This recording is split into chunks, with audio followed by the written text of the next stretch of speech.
ظفر امام صاحب, جمشید چیمہ صاحب, فیڈرل اور پروونشل منسٹرز, ممبر پارلیمنٹس اور پاکستان کی جو ریڑھ کی ہڈی میرے کسان.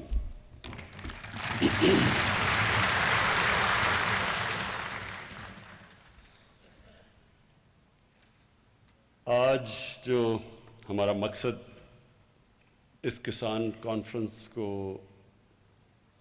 آپ سب کو یہاں بلانا تھا, اس کا مقصد یہ کہ ہم اپنے ملک کو, اپنے کسانوں کو تو ڈائریکشن دیں, لیکن ملک کو بھی اس چیز کا احساس دلوائیں کہ اب یہ آنے والا وقت وہ نہیں ہے جو پیچھے گزر چکا ہے. پاکستان کو بڑے نئے چیلنجز ہیں, اور جو سب سے بڑا چیلنج آ رہا ہے سامنے وہ ہے فوڈ سیکیورٹی. ہم نے اس پچھلے سال 40 لاکھ ٹن گندم ہم نے امپورٹ کی. 40 لاکھ ٹن. اس کا خرچہ جو ہمیں فورن ایکسچینج میں دینا پڑا وہ اس ملک میں جو پہلی ڈالرز کی کمی ہے, تو وہ سوچیں کہ اگر ہم اسی طرح چلتے رہے, آبادی ہماری تیزی سے بڑھ رہی ہے, آپ کو پتہ ہے بچوں میں تو ماشاءاللہ ہم خود کفیل ہیں, اور جس ریٹ پہ ہماری آبادی بڑھ رہی ہے ابھی سے ہمیں تیاری کرنی چاہیے کہ یہ اگلے 5 سال, 10 سال, 15 سال ہم کیسے اپنی آبادی کے لیے اناج پیدا کریں گے. تو اس لیے یہ بڑی امپورٹنٹ ہے احساس دلوانے کے لیے کہ ایک انسانی معاشرہ وہ جب اس چیز کا سامنا کرتا ہے کہ آگے جا کے مجھے خطرہ ہے, جب انسان کی جو انگریزی میں ٹرم یوز کی جاتی ہے سروائیول انسٹنکٹ, کہ جب اس کو خطرہ نظر آتا ہے تو وہ پھر سوچتا ہے انسان کہ میں اب کیا کروں گا اس کا. تو ابھی سے ہمیں تیاری کرنی چاہیے اور ابھی سے وہ قدم اٹھانے چاہیے کہ اگر ہم نے آگے اپنے لوگوں کو, اس قوم کو بچانا ہے جو مسئلے مسائل آنے والے ہیں. تو یہ جو فوڈ سیکیورٹی ہے یہ اصل میں نیشنل سیکیورٹی ہے. ایک ملک جو اپنے لوگوں کو پوری طرح اناج نہ پرووائڈ کر سکے, جس ملک میں لوگ بھوکے ہوں, بچے سٹنٹڈ ہوں, یہ سٹنٹڈ بھی آپ سمجھ لیں کہ یہ ہمارے تقریباً 40% بچے, 40% پاکستان کے بچے وہ اپنے پورے نہ قد پہ پہنچ سکتے ہیں یا ان کی برین پوری طرح اس طرح بڑھتی ہے کیونکہ ان کو غذا پوری نہیں ملتی. یہ بہت خوفناک فگر ہے. پہلی دفعہ اس کے لیے ہم اب احساس پروگرام میں ایک نیوٹریشن پروگرام لے کے آ رہے ہیں کہ کیسے ہم نے 3 سال تک بچوں کی غذا پوری کرنی ہے تاکہ وہ سٹنٹڈ نہ ہو, کیونکہ تو زندگی میں تو وہ پیچھے رہ گئے نا, کہ اگر نہ ان کا برین صحیح طرح ڈیولپ ہوگا اور نہ ان کا جسم, تو زندگی کی ریس میں تو پہلے وہ پیچھے رہ گئے. تو یہ صرف یہی نہیں ہے, دودھ کا بہت بڑا مسئلہ ہے. میں نے جب آیا تو مجھے کہیں سے کمپلین آئی کہ جی دودھ ہمیں خالص نہیں مل رہا. میں نے چیک کروایا, پتہ چلا زیادہ تر جو دودھ بیچا جا رہا ہے جو پیکٹ میں نہیں ہے وہ کنٹامنیٹڈ ہے. کئی علاقوں میں جب ٹیسٹنگ کروائی گئی تو پتہ چلا وہ دودھ ہی نہیں ہے جو دودھ کے نام پہ بیچا جا رہا ہے. واشنگ مشین میں دودھ بن رہا تھا, یوریا ڈالا جا رہا تھا, عجیب عجیب چیزیں. سوچیں کہ یہ ہمارے بچوں کو اس طرح کی جو اس کی گروتھ کے لیے جو سب سے بنیادی چیز دودھ ہے وہی اس کو خالص نہیں مل رہا. جب ہم نے سختی کی تو دودھ کی قیمت اوپر چلی گئی. جب خالص دودھ کے اوپر زور لگایا تو جب چیک کیا شہروں کے اندر جو دودھ آتا ہے, جب اس کو چیک کیا گیا تو شہروں میں دودھ کی قیمت اوپر چلی گئی. تو پھر سمجھ آئی کہ بہت بڑا مسئلہ ہے ہمارے ملک میں. پھر اور انویسٹیگیٹ کیا تو پتہ چلا کہ ہماری جو گائے بھینسیں جو دودھ دیتی ہیں وہ 6 گنا کم ہیں اور ملکوں سے، چائنا سے، یورپ سے. تو کیا وجہ ہے اس کی؟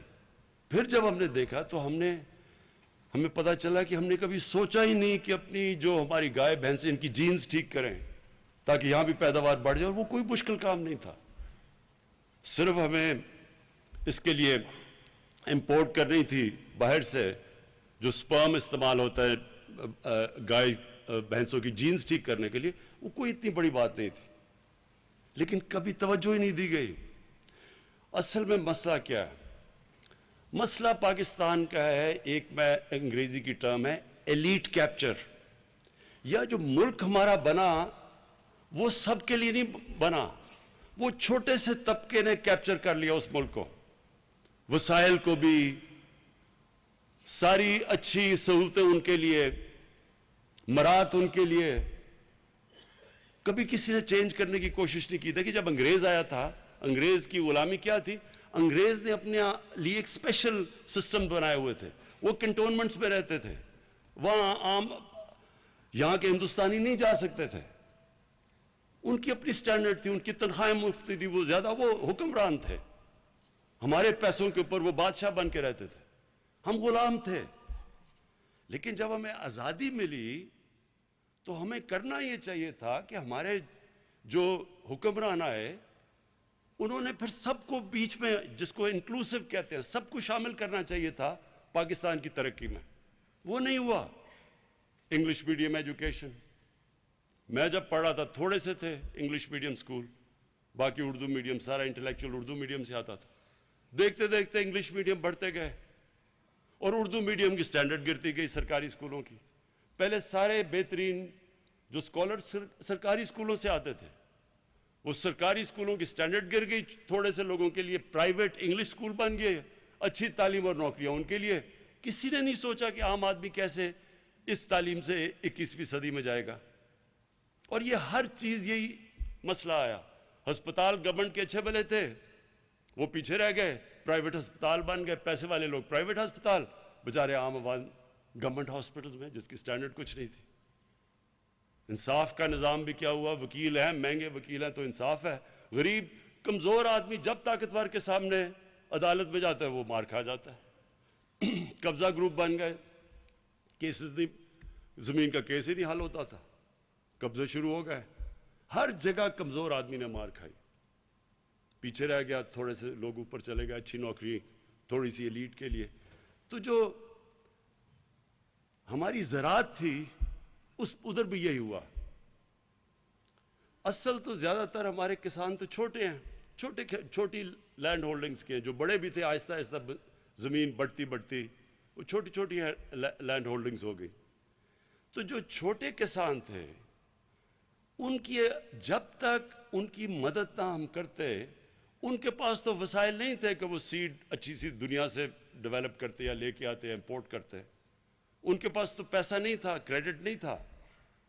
ان کے پاس تو اتنے پیسے نہیں کہ وہ پیسہ خرچ کر کے اپنی زمین کی پیداوار بڑھاتے، نہ وہ مارکیٹ کر سکتے. وہ فصل جلدی اگر نہیں بیچتے تو ان کے پاس سٹوریج ہی نہیں تھی. تو اس کے لیے بیچ میں آڑتی آ گیا.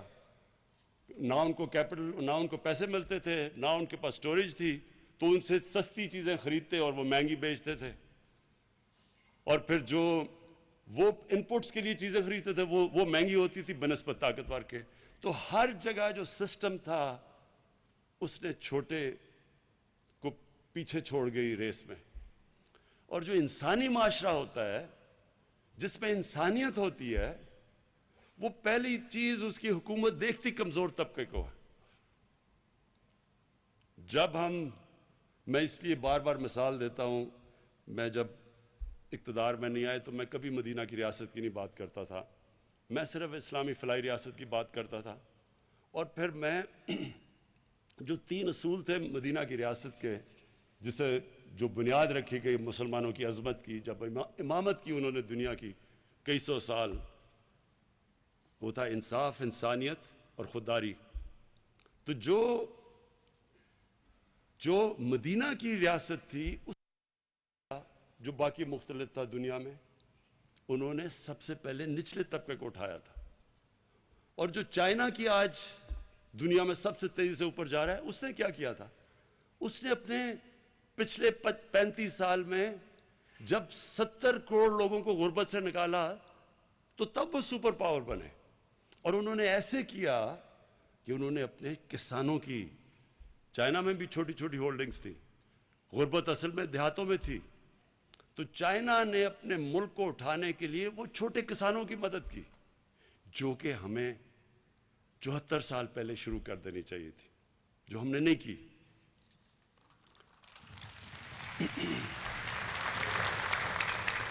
تو آج جو آپ کے سامنے پریزنٹیشن جمشید چیمہ نے کی اور منسٹر فخر امام نے آپ کے سامنے جو زراعت کے اوپر بات کی، میں صرف اس کو سم اپ کر دیتا ہوں کہ وہ ہے کیا. اگر ہم اسی طرح چلتے رہے آگے، یہ یقین ڈال لیں کہ ہمیں صرف فوڈ سیکیورٹی اتنا بڑا مسئلہ بن جائے گا کہ یہ ہماری نیشنل انسیکیورٹی بن جائے گی. ہم اگر اپنے لوگوں کو، کوئی بھی قوم اپنے لوگوں کو صحیح معنی میں غذا نہیں دے سکتی، وہ کبھی بھی آگے نہیں بڑھ سکتی. بھوکے لوگ اگر آپ کے قوم میں اگر 15 20 30 40% بھوکے لوگ رہ جائیں تو وہی قوم کو نیچے لے آئیں گے. اور لانا بھی چاہیے. وہ قوم اس کو سزا ملنی چاہیے جو کہ اپنے لوگوں کو کھانا نہیں دے سکتی، ان کی غذا پوری نہیں کر سکتی. لہٰذا آج جو بتایا گیا کہ اگر ہم ایسے ہی چلتے رہے تو آگے ہم اپنے لوگوں کا، ابھی بھی ہمیں امپورٹ کرنا پڑتا ہے کھانے پینے کی چیزیں، لیکن اس ریٹ کے اوپر جب ہم جا رہے ہیں آگے ہمارے یہ مسئلے اتنے بڑھ جائیں گے کہ یہ اصل میں نیشنل سیکیورٹی کا مسئلہ بن جائے گا. تو اس لیے آج سے ہم اب فیصلہ کر رہے ہیں کہ ہم نے وہ قدم اٹھانے ہیں جو آگے بجائے یہ کہ ہمارے آگے کھانے کی انسیکیورٹی ہو، ہمارے پاس کھانا نہ ہو، ہم ایکسپورٹر بن جائیں. تو میں آج آپ سارے کسانوں کے سامنے ایک بات کہنا چاہتا ہوں. دیکھیں، اللہ نے جب فرشتوں کو کہا کہ آدم کے سامنے جھکو، اور شیطان نے کہا کہ میں تو آگ کا بنا ہوا، میں نہیں جھکتا، تو اللہ نے کیا کہا تھا؟ فرشتوں کو کہا تھا کہ تمہیں بھی نہیں پتا کہ میں نے کتنی اس انسان کو صلاحیت دی ہے. اللہ نے ہمیں اشرف المخلوقات بنایا ہے، سب سے عظیم مخلوق. اس نے ہمارے میں جب فرشتوں کو کہا کہ تمہارے پاس، تمہیں بھی نہیں وہ طاقت دی، جو صلاحیت دی جو انسان کو دی، اس کا مطلب ہم سب میں اللہ نے وہ صلاحیت پیدا کی ہے جو کسی اور اس میں مخلوق کو نہیں دی. لیکن اس صلاحیت کو نکالنے کے لیے اللہ نے کوئی کنڈیشنز لگائی ہوئی ہیں، اور وہ کنڈیشن یہ ہے کہ انسان اپنی عقل استعمال کرتا ہے اور انسان محنت کرتا ہے. اور یہ بھی ہے کہ لا الہ الا اللہ، کسی کے سامنے وہ جھکتا نہیں، وہ اپنے پیر پہ کھڑا ہوتا ہے.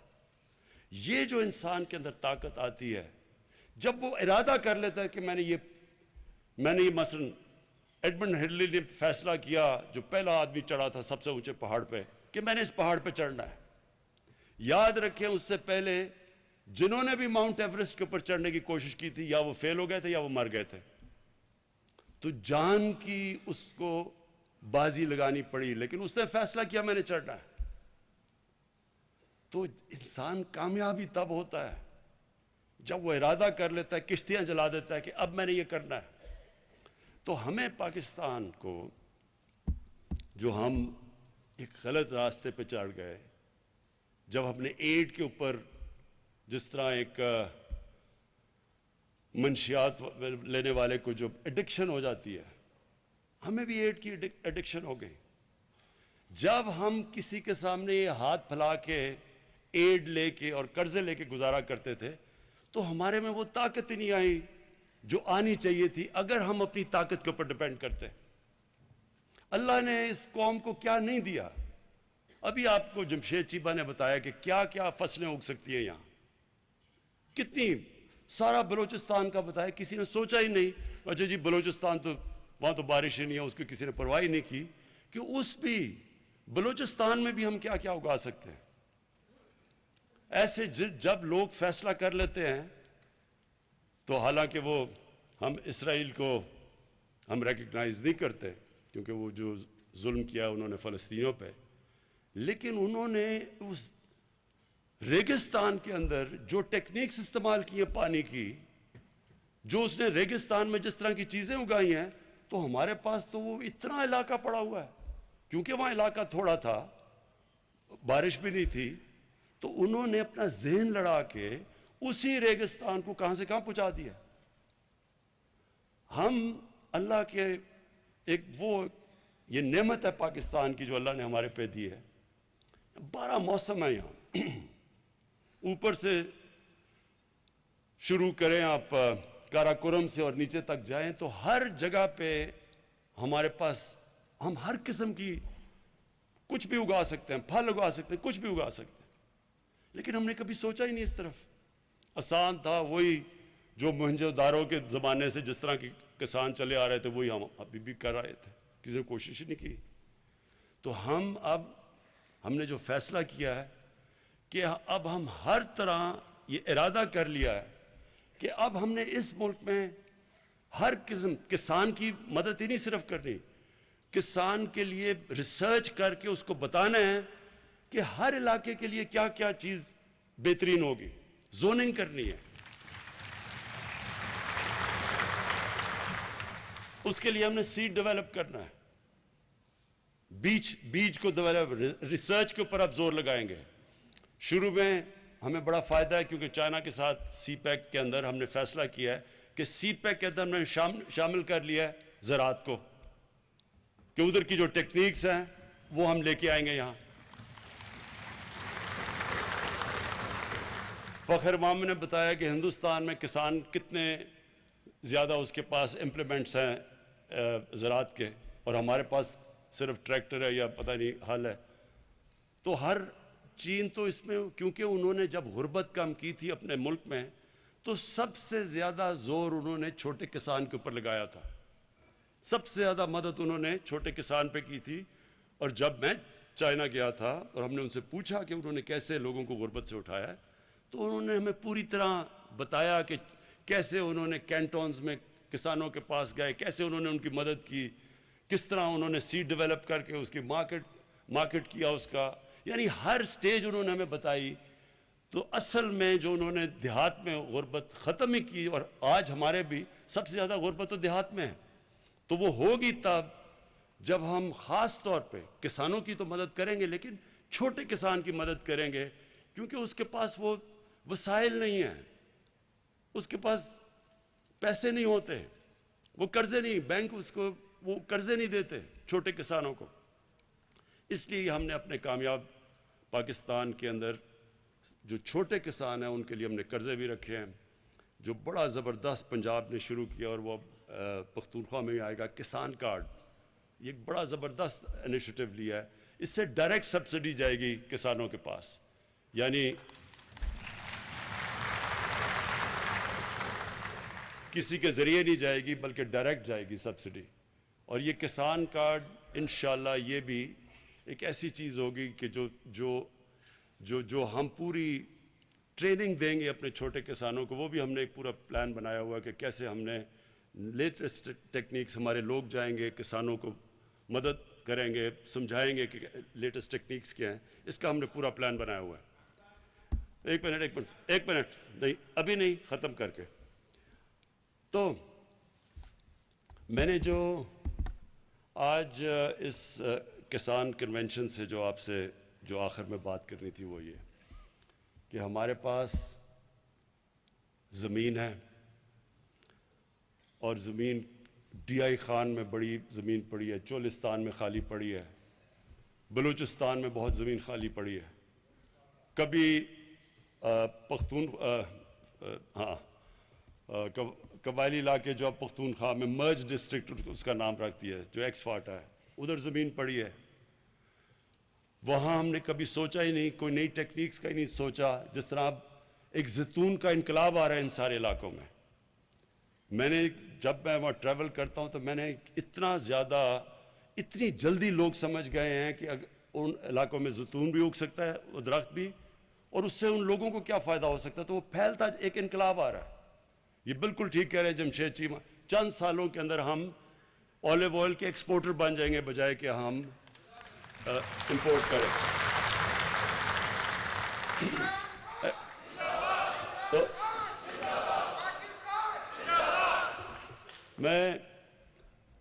تو میرے میں پورا یہ اپنی قوم پہ اعتماد ہے کہ ایک دفعہ ہم مدد کریں لوگوں کی. ہمارا کام ہے ساری دنیا سے لیٹسٹ انفارمیشن لائیں کسانوں کے لیے, لیٹسٹ ٹیکنیکس لے کے آئیں آپ کے لیے, زوننگ کروائیں کہ کیا کیا اگ سکتا ہے. مثلا میں نے اپنے گھر میں ایووکاڈو لگایا اور میں حیران ہو گیا کہ جتنا بہترین ایووکاڈو اس علاقے میں اگتا ہے. اب ایووکاڈو وہ سبزی ہے جو ساری سبزیوں میں سے سب سے مہنگی سبزی سمجھی جاتی ہے.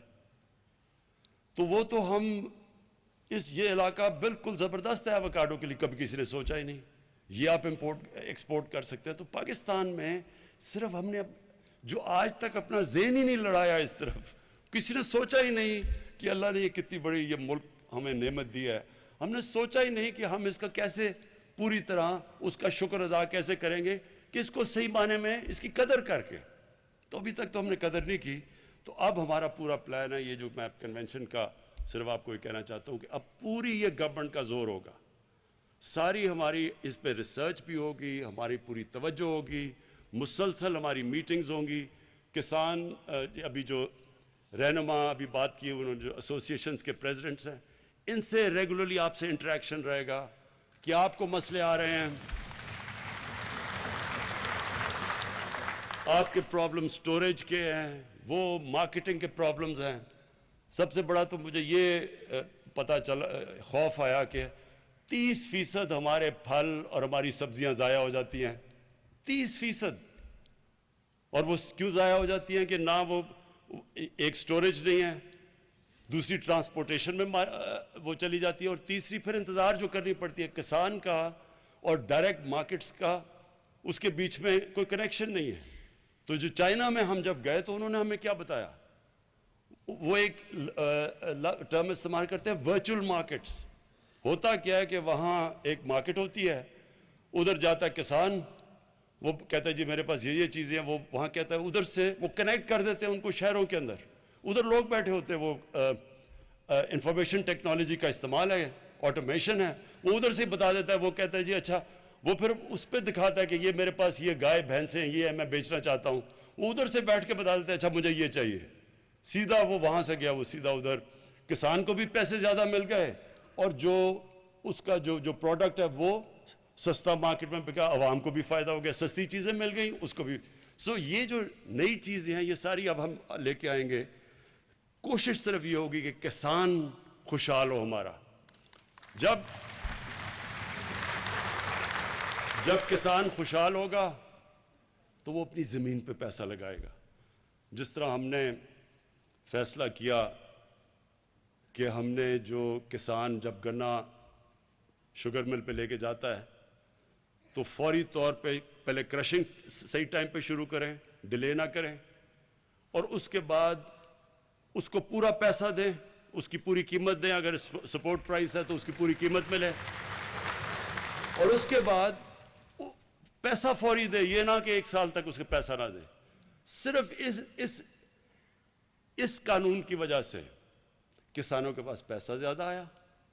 پہلی دفعہ اتنا زیادہ پیسہ ملا, تقریباً 1100 ارب روپیہ. جو ساری چیزیں, گندم کا اچھا پیسہ ملا, چاول کا ملا, مکئی کا ملا, گنے کا ملا. اس سے جو پیسہ گیا 1100 ارب روپیہ کسانوں کے پاس, وہ پیسہ انہوں نے لگایا اپنی فصلوں پہ, اور اس کی وجہ سے ریکارڈ گندم بھی ریکارڈ ہوئی, گنا آلموسٹ سیکنڈ ہائیسٹ ہمارا گنا کا ہوا, چاول بھی ریکارڈ ہوا اور پھر مکئی بھی ریکارڈ کراپس ہوئی.